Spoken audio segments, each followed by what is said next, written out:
কোনো কাজ নিয়ে যদি টিকে থাকতে চাও সেই জায়গাটায় কিন্তু অনেক পরিশ্রম আর অনেক ধৈর্য দিয়ে সেখানে কাজ করতে হয়। হ্যালো এভরিওয়ান, আসসালামু আলাইকুম, শুভ সকাল সবাইকে। রাহেনাস ব্লগের আরও একটা নতুন ভিডিওতে সবাইকে স্বাগত। কেমন আছো সবাই? আশা করছি ভালো আছো। আমি আলহামদুলিল্লাহ অনেক অনেক ভালো। তো সবার প্রথমে বলে দেবো, আমার ইউটিউব চ্যানেলে যারা নতুন অবশ্যই চ্যানেলটাকে সাবস্ক্রাইব করবে, আর ফেসবুক পেজ থেকে যদি দেখে থাকো পেজটাকে সবাই ফলো করে পাশে থেকো। আর আমার ফেসবুক পেজে কিন্তু ইউটিউব চ্যানেলের লিঙ্ক দেওয়া আছে, চাইলে সবাই একটু সেখানে গিয়ে লিঙ্কে ক্লিক করে তারপরে আমার ইউটিউব চ্যানেলকে সাবস্ক্রাইব করে নিতে পারো। তো সকালবেলা আজকে সোমবারের ব্লগ এটা। মেয়ে চলে গেছে স্কুলে, আর তোমাদের ভাইয়া নিয়ে গেছে মেয়েকে স্কুলে, আমার আর যেতে হয়নি। সকালবেলা খাওয়া দাওয়া করবে, যে খাবার হাতে করে নিয়ে বসে রয়েছি, চিকেন আর হচ্ছে পরোটা। সকালে পরোটা করেছিলাম, মেয়েকে খাইয়ে দিয়েছি, দিয়ে গুছিয়ে গাছে দিয়ে ওর হচ্ছে স্কুলে পাঠিয়ে দিয়েছি। আর তোমাদের ভাইয়া হচ্ছে খাওয়ার জন্য আর টেনশন করতে হবে না, ও হচ্ছে বাইরে যাবে, মানে ও যাবে মেয়েকে স্কুলে দিয়ে বাজার থেকেই বলছিল যে আমি ওখানে নাস্তা করে নেব। তো বাইরে গেলে যাই হোক করে নাস্তা ওর ওই দিক থেকে হয়ে যাবে, আমার আর হচ্ছে নাস্তা বাড়ি ওই জন্য অল্প করেই করেছি। মেয়ে তো খেয়ে চলে গেছে, আর আমি হচ্ছে খেয়ে নেব এখন। তো তার আগে চলো, হ্যাঁ, রান্নাবান্নাও আজকে তেমন কিছু নেই, খুবই কম রান্নাবান্না, কারণ চিকেন রয়েছে, ভাত করবো, আর যাই হোক একটা করবো। বাজার করে নিয়ে আসলে তারপরে যে কী বাজার করে আনে আগে দেখা যাক। তো খাবার হাতে করে দাঁড়িয়ে রয়েছি, চলো আর কতক্ষণ দাঁড়িয়ে থাকবো। তো আরও একবার বলছি, প্লিজ সবাই আমার চ্যানেলকে সাবস্ক্রাইব করবে, আর তোমাদের সুন্দর সুন্দর ভালো লাগলে তোমাদের লাইক কমেন্ট শেয়ার করবে। তোমাদের সুন্দর সুন্দর কমেন্ট কিন্তু অনেক অনেক ভালো লাগে। আর এদিকে আমার মাছ চলে এসেছিলো, মাছ আর যার কাছ থেকে মাছ নিই নিচে ডাকছিল, আর আমি বললাম যে জানলাটা খুলে যে মাছ নেব না আজকে আর।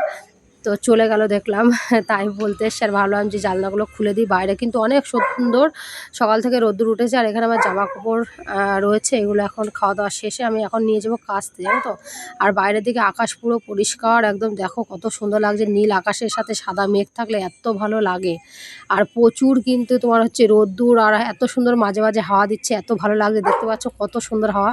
জামা কাপড় কেচে নিয়ে চলে এসেছি, মেলেও দিয়েছি, আর আমি একটু সকাল সকাল গোসলও করে নেবো, কারণ আমার না রান্না বান্নাও তেমন নেই, আর কালকে রাতে আমার ঘুম হয়নি ভালো করে, শরীরটা সকাল থেকে উঠে ম্যাচ করছে। তো খাওয়া দাওয়ার পরে একদম আর বসেছিলাম না, সঙ্গে সঙ্গে গিয়েছিলাম জামাকাপড় কাচতে, কেচে এসে ভাত বসিয়ে দিয়েছি। আর এখন আমি যাবো না গোসল করতে, ভাত হতে হতে আমি গোসল করে চলে আসবো। আর একটা দেশি মুরগির ডিম ছিল, সেটা সিদ্ধ বসিয়ে দিয়েছি। তোমাদের ভাইয়া খায় ডিম, সিদ্ধ ডিম, মানে হাফ বয়েল টাইপের, পুরো সিদ্ধ করি না। দেশি মুরগির ডিম হাফ বয়েল করে দিই, খাই প্রতিদিন একটা করে। তো এইটা বেসিংটা না 2 দিন 3 দিন বাদে বাদে এত নোংরা হয়ে যায়, তো ভাবছি যে এটা একেবারে পরিষ্কার করে দিয়ে তারপরে যাব গোসল করতে, নইলে আমিও হচ্ছে আবার এসে নোংরায় হাত দেবো না। তো কালকে ভাবছিলাম করবো, তো মানে সেটা করা হয়নি রবিবারের দিন। তো ভাবছি এখন এটা করে দিয়ে তারপরে পরিষ্কার করে দিয়ে তারপরে যাব গোসল করতে। দেখো পরিষ্কার হয়ে গেছে, এখন ধুয়েটিও নিয়েছি। আর তার ভিতরে হচ্ছে তোমার কী বলে, গোসল করে চলে এসেছি, আর তোমাদের ভাইয়া কী করেছে, বাড়ি চলে এসছে। ও এর ভিতরে বলা হয়নি, ঘরটারও মুছে নিয়েছি, জানো তো। ঘরটা মুছে ভাত বসিয়ে দিয়ে ঘরটা মুছে ওইটা বেসিনটা পরিষ্কার করে তারপরে ঘরটা মুছে আমি গিয়েছিলাম গোসল করতে। গোসল করে বাইরে আসতে পারিনি, দেখি বাড়ি চলে এসছে। আর এখানে দোকান থেকে কিছু আনার দরকার ছিল, এটা ওটা তেল ছিল না। আর দেখো চুল, আমার মেয়ের মাথা থেকে এত পরিমাণে চুল পড়ছে সে বলার কথা না। তো যাই হোক, এখন এই যে নিয়ে এসছে, বিকালে একটু করব, তোমার পকোড়া করব। তো কী পকোড়া করেছি সেগুলো তোমাদের সাথে শেয়ার করব সেটা। তো বাজার টাজার করে নিয়ে এসছে, এখানে মুড়ি টুড়ি নিয়ে এসেছিলো, মুড়ি ছিল না। আর এখানে এই যে পেঁচানো যে গজা হয় না, ওই গজা কিনে নিয়ে এসছে, আমার কাছে অনেক ভালো লাগে। আর গজাগুলো কিন্তু গরম ছিল। আর নিয়ে এসছে তোমার কী বলে, এখানে মনে হয় ঝাল রয়েছে, হ্যাঁ। আর একটা ফুলকপি নিয়ে এসছে, একদম পুরো তাজা। আর টমেটোগুলো কি কিউট দেখতে, একদম চেরি ফলের মতো ছোট্ট ছোট্ট দেশি টমেটো, এত ভালো লাগছিলো দেখতে। ধনেপাতা নিয়ে এসছে, আর ওই যে মানে বাড়ির কিছু জিনিসপত্র ছিল না, থালা মাজার সাবান, জিরে, সার্ফ এসব ছিল না, সেসব নিয়ে এসছে। আর এটা আমি গরম বলে জরি কাগজ থেকে বাইরে বার করে রেখেছি। আর বিকালে পকোড়া করবো বললাম, তাই হচ্ছে তোমার এই নিয়ে এসছে সাথে, কি বলে, বেসন। তো বাইরেরটা একটু দেখালাম, বাইরে কিন্তু অনেক ভালো রোদ্দুর, আর মানে রয়েছে, একভাবে বৃষ্টি হলেও কিন্তু ভালো লাগে না, একটু রোদ টোদ হলেও কিন্তু মানে ভালো লাগে, ঝলমলিয়ে চারিদিকতে রোদ হলে। আর আমি এখানে ভাবছি কি, অনেকগুলো ধনিয়া পাতা নিয়ে এসেছিলো, সেখান থেকে কিছুটা নিয়ে এখন বাটা করব। তাই ওই যে তেলের উপরে কালো জিরে দিয়ে ধনেপাতা, একটু জিরে দিয়েছিলাম বেটে, আর অল্প একটু সর্ষে দিয়েছিলাম, জানো তো, সর্ষে দিলে বেশি টেস্ট হয় আমার কাছে মনে হয়। আর এই যে অল্প একটু নুন আর হলুদ দিয়ে এটা করে নেবো, আর দিয়েছি একটু পেঁয়াজ বেটে, আর তোমার হচ্ছে একটুখানি রসুন বেটে, ব্যাস এতটুকুই। তো নুন আর হলুদ দিয়ে ভেজে নেব। তো কারা কীভাবে ভাজে, আসলে রান্না এক একজনের রান্না কিন্তু এক এক রকমের, ঠিক আছে। আর আমি ওই ছোটো ছোটো টমেটোর ভিতর থেকে 2টো টমেটোও দিয়েছি।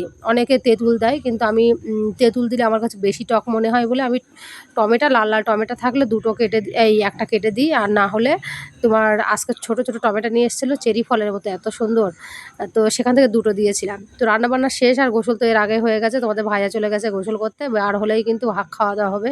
তার আগে গরম গরম ভাত বলে আমি একটু ভাতটা বেড়ে দিলাম, এই যে ধনিয়া পাতা বাটা আর সাথে ওই যে মুরগির মাংস ছিল সেটা একটু ভাজা ভাজা করে নিয়েছি।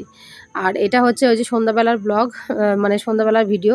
এখানে মুরগির মাংস সলিড ছিল, সেই সলিড হচ্ছে আমি আলাদা করে জাল দিয়ে রেখেছিলাম।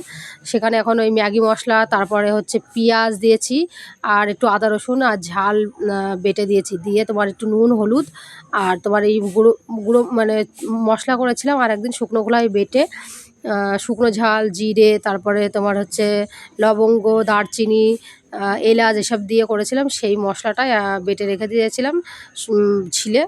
তো শিলে বাটা মশলা কিন্তু অনেক ভালো লাগে খেতে, জানো তো, সেখান থেকে অল্প একটু দিয়েছি। আর এখন এই বেসন দিয়ে ভালো করে মেখে নেব।